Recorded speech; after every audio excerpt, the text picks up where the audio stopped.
खत्म हो चुका अब महफिलों में बैठने का शौक, जब से खुद को मैंने अकेला पाया।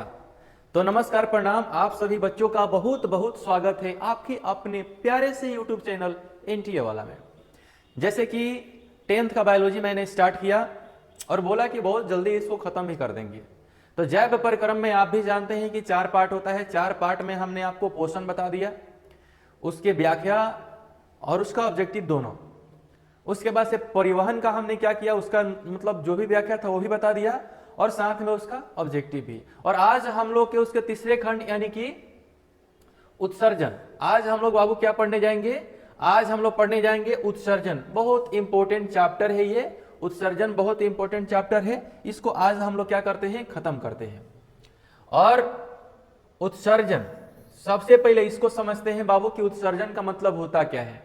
आप हर रोज कोई ना कोई चीजें खाते हैं कि नहीं खाते हैं? चावल खाइए, दाल खाइए, मार्केट की चीजें खाइए, एनर्जी ड्रिंक पीजिए या एनीथिंग, कुछ भी हो।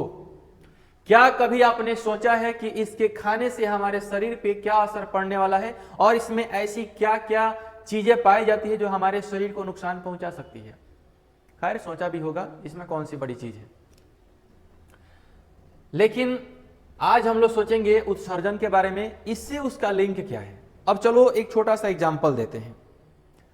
आप खेती करते हैं और खेती करते हैं तो जाते हैं तो क्या करते हैं, मान लो कि बैंगन की खेती करते हैं। करने के लिए तो किसी भी चीज की खेती कर सकते हैं, लेकिन चलो मान लो पहले बैंगन की खेती करते हैं।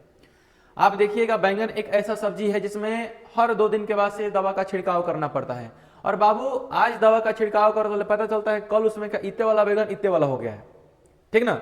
क्यों हो जाता है? हम तो क्या करते हैं, बैंगन तोड़ करके लाते हैं और ऊपर से उसको धो करके क्या करते हैं, सब्जी बना करके खा लेते हैं। तो क्या लगता है कि जो भी पीड़कनाश मतलब कि उस पे दवाइयों का छिड़काव किया गया है, पीड़कनाशियों का छिड़काव किया गया है, क्या धो देने से खत्म हो जाएगा? ऐसा नहीं है। अगर सिर्फ धो देने से खत्म होने वाला होता ना तो बैंगन एक दिन में इतना से बड़ा इतना बड़ा नहीं होता। आप पहले एक चीज सोच करके देखो कि मान लो आपको कोई बीमारी हुई है, मान लो आपको खांसी हुई है और आप क्या करते हैं, 1 बाल्टी खांसी वाला जो सिरप होता है ला करके नहा लेते हैं। आपका खांसी ठीक हो जाएगा? नहीं ठीक होगा।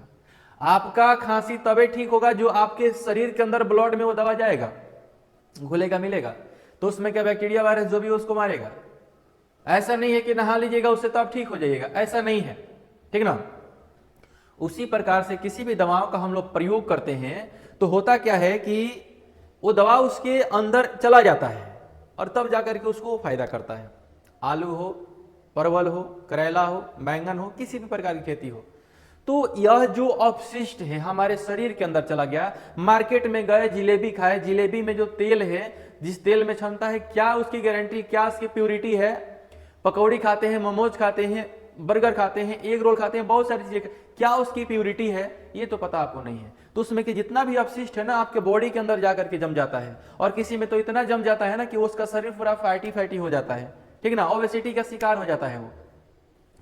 तो वैसा अपशिष्ट हमारे शरीर में जाता है और वैसे ही अपशिष्ट चीज को बाहर निकालने की जो प्रक्रिया होती है उसी को हम लोग क्या बोलते हैं, उत्सर्जन बोलते हैं। तो एकदम शॉर्ट भाषा में पहले जान लीजिए कि उत्सर्जन कहते हैं किसको है, तो हमारे शरीर से अपशिष्ट चीजों को बाहर निकालने की जो प्रक्रिया होती है उसी को हम लोग क्या बोलते हैं, उत्सर्जन बोलते हैं, ठीक ना। और आपको यही बताया जाएगा यहाँ पे कि शरीर से अपशिष्ट पदार्थों का क्या करना, बाहर निकालने की जो प्रक्रिया होती है उसी को हम लोग क्या बोलते हैं, उत्सर्जन बोलते हैं। चलिए हम लोग आगे बढ़ते हैं, आशा करते हैं कि आप लोग समझ गए होंगे इन चीजों को। अब देखिए उत्सर्जन के अपशिष्ट पदार्थ क्या क्या होते हैं बाबू। यूरिया होता है। यूरिया जो होता है ना, हम लोग जब पेशाब करते हैं, पेशाब के माध्यम से यूरिया निकलता है। और यूरिया यही जो होता है ना, कुछ देर के बाद से 1 घंटे, 1.5 घंटे, 2 घंटे के बाद से क्या बन जाता है, अमोनिया बन जाता है, जो कि बहुत ही मतलब हानिकारक होता है। तो इसीलिए पेशाब कुछ बच्चे ऐसे होते हैं, चाहे कुछ मतलब उसको रोक करके रखते हैं, रोक के नहीं रखना चाहिए, क्योंकि जब उसके उत्सर्जन का समय आ गया है ना तो उसके बाद से क्या बनने लगता है, वही यूरिया आपका अमोनिया में कन्वर्ट होने लगता है। और जब यह अमोनिया में कन्वर्ट हो जाएगा ना तो समझ लो कि बहुत खतरनाक हो जाता है, यह अमोनिया बहुत खतरनाक हो जाता है, ठीक ना। यूरिक अम्ल होता है, कार्बन डाइऑक्साइड होता है, इसके अतिरिक्त बहुत सारे चीज होते हैं। कार्बन डाइऑक्साइड नहीं समझते हैं, हम लोग के शरीर में O2 की आवश्यकता होती है और हम लोग क्या करते हैं, और हम लोग CO2 को क्या करते हैं, उत्सर्जित करते हैं, बाहर निकाल देते हैं। O2 लेते हैं और क्या करते हैं, CO2 को बाहर करते हैं, ऑक्सीजन लिए और कार्बन डाइऑक्साइड क्या कर दिए, बाहर कर दिए। ठीक है, तो कार्बन डाइऑक्साइड क्या हो गया, हम लोग के लिए एक अपशिष्ट पदार्थ हो गया, लेकिन इस कार्बन डाइऑक्साइड की आवश्यकता पेड़ पौधों को पड़ती है और पेड़ पौधे इसका यूज करके अपना भोजन बनाते हैं। ठीक है, आगे बढ़ते हैं बाबू। अब मानव उत्सर्जन के अंग, मानव उत्सर्जन के अंगों के बारे में पढ़ना है कि हमारा जो शरीर है, कौन कौन से पार्ट से हमारे शरीर से अपशिष्ट पदार्थ बाहर निकलता है। तो वह गुर्दा है यानी किडनी, मूत्रवाहिनी है, मूत्राशय है और मूत्र मार्ग है। इसके अलावा भी हमारे शरीर का जो त्वचा होता है ना बाबू, वह उत्सर्जन का काम करता है, क्योंकि गर्मी के मौसम में जो पसीना होता है हमारे त्वचा से ही होता है, ठीक ना। और पसीना के माध्यम से उसमें से अनेक प्रकार के अपशिष्ट पदार्थ बाहर निकलते हैं, जिसे हम लोग टॉक्सिन बोलते हैं। ठीक है, चलिए आगे बढ़ते हैं, देर नहीं करते हैं और चीजों को धकाधक समझने का प्रयास करते हैं। देखिएगा, यहां पे दिया गया है गुर्दा, रक्त को छानने और मूत्र को बनाने का काम करता है। मूत्रवाहिनी क्या होता है, मूत्र को मूत्राशय तक पहुंचाता है। और मूत्राशय क्या है, तो मूत्र को अस्थायी रूप से संग्रहित करता है, इकट्ठा करता है। जो मूत्राशय होता है ना बाबू, उसमें मूत्र क्या होता है, जाकर के संग्रहित होता है, उसी में रहता है, ठीक ना।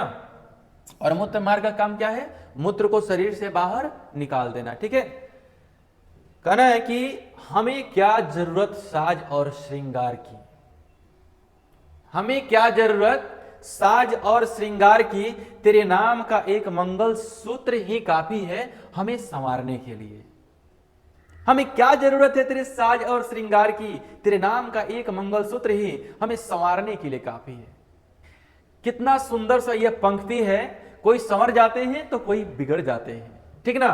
खैर, हमें इन चीजों पे ज्यादा चर्चा नहीं करनी है, बीच बीच में कुछ चीजें आती रहेंगी जो आप लोगों के मनोरंजन के लिए होंगी। ठीक है, अब देखिए आगे बढ़ते हैं बाबू। नेफ्रॉन, नेफ्रॉन के बारे में जानते हैं। नेफ्रॉन होता क्या है उसके बारे में जानते हैं। तो बाबू अभी आप लोगों को हम बताए किडनी के बारे में, बताए ना, किडनी के बारे में बताए। और यह रक्त को क्या करता है, छानने का काम करता है, ठीक ना। तो यह गुर्दे के कार्यात्मक इकाई है और इसमें ग्लोमेरुलस, बोमेन कैप्सूल, नलिकाएं होती है। सबसे पहले इसमें एक फिगर बना करके आप लोगों को हम समझाने का प्रयास करेंगे। कुछ इस प्रकार का एक फिगर होता है, ठीक ना, इसे बोमेन संपुट बोलते हैं। और किस प्रकार से ये छानने का काम करता है, टोटल ये चीज, आप घबराइए मत, आप लोग बहुत जल्दी घबरा जाते हैं, ठीक ना। हम टोटल चीज बताएंगे। नेफ्रॉन रक्त को छान कर क्या करता है, मूत्र बनाता है और उसे मूत्राशय में भेज देता है। और फिर मूत्राशय के जरिए क्या होता है, मतलब मूत्र मार्ग के जरिए मूत्र बाहर निकल जाता है, ठीक ना।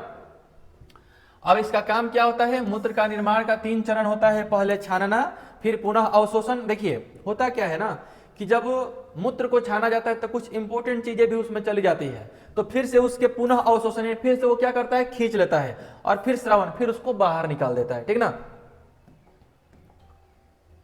फिर उसको बाहर निकाल देता है। अब क्वेश्चन आता है पसीना ग्रंथि, यानी कि स्वेट ग्लैंड के बारे में पढ़ना है। पसीना ग्रंथि के बारे में पढ़ना है बाबू। तो त्वचा में स्थित होती है क्या, तो जल, लवण और कुछ अपशिष्ट पसीने के रूप में क्या होता है, बाहर निकलता है। तो अभी आप लोगों को बताएं ना कि त्वचा के माध्यम से क्या होता है, अनेक प्रकार के अपशिष्ट हमारे शरीर से बाहर निकलता है। देखिएगा, गर्मी के मौसमों में क्या होता है कि हमारे पूरे शरीर की जो त्वचाएं हैं उससे पसीना बाहर निकलता है। पसीना का बाहर निकलना भी जरूरी है, क्योंकि उसके माध्यम से हमारे शरीर से अनेक प्रकार के अपशिष्ट बाहर निकल जा रहा है। और सबसे देखो, निकल रहा है वो तो ठीक है, स्नान भी तो करना जरूरी है ना। नहीं तो होता क्या है कि जो लोग स्नान नहीं करते हैं गर्मी के मौसमों में, कान में अगर मान लो इधर पसीना फंस गया, इधर मान लो कान के अंदर पसीना फंस गया, होता क्या है, वहीं पर बैक्टीरिया वायरस का जन्म होता है और किसी न किसी माध्यम से आपके बॉडी के अंदर इंटर कर जाएगा और आपको बीमार कर देगा। ठीक है, तो इससे बचने की आवश्यकता है। अन्य उत्सर्जन अंग क्या होता है बाबू, त्वचा अभी आप लोगों को बता दिए। फेफड़ा क्या होता है, कार्बन डाइऑक्साइड को क्या करता है, बाहर निकालने में मदद करता है। यकृत यानी यूरिया और विषैले पदार्थों को तोड़ता है। यकृत बाबू जो होता है, लीवर जो होता है ना, लीवर क्या करता है, यूरिया और विषैले पदार्थों को क्या करता है, तोड़ने में मदद करता है। और तोड़ता है ना, तभी तो वो बाहर निकलता है ना। ठीक है, चलिए आगे बढ़ते हैं हम लोग।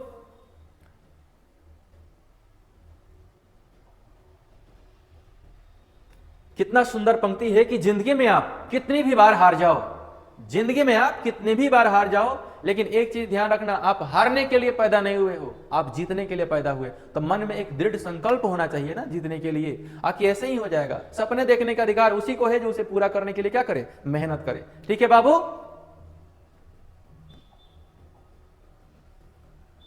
चलिए अब देखिए, यहां से जो थ्योरी था, इसका थ्योरी था बाबू, हमने थ्योरी आप लोगों को टोटल चीज पढ़ा दिया। और इससे इंपॉर्टेंट, इससे जुड़ी हुई जितनी भी इंपॉर्टेंट ऑब्जेक्टिव है, हमने नीचे क्या कर दिया है, इसमें सबको ऐड कर दिया है।